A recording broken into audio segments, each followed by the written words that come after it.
राम मंदिरामध्ये जाणारे देशातील एकमेव व्हीआयपी म्हणजे नरेंद्र मोदी असं संजय राऊतांनी म्हटलं। मोदी रामाचं बोट धरून मंदिरामध्ये नेत आहे असं भाजपचं पोस्टर आहे असं राऊत म्हणाले। भाजपचं पोस्टर म्हणजे निर्लज्जपणा अशी टीका राऊतांनी केली आहे।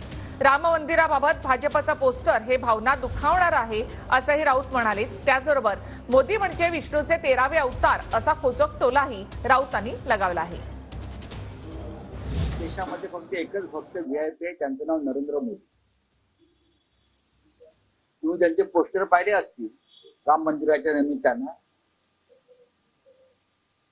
प्रभू श्रीरामांना बोट धरून ते राम मंदिरात नेत आहेत बरं का। प्रभू श्रीरामांना असं बोट धरून हे विष्णूचे अवतार 13वे, हे विष्णूचे अवतार 13वे प्रभू श्रीरामांना घेऊन मंदिरात चालले आहेत अशा प्रकारचे पोस्टर भारतीय जनता पक्षाने छापला। हा निर्लज्जपणा।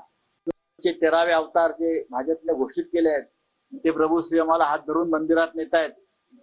हे हिंदुत्व तुमचं?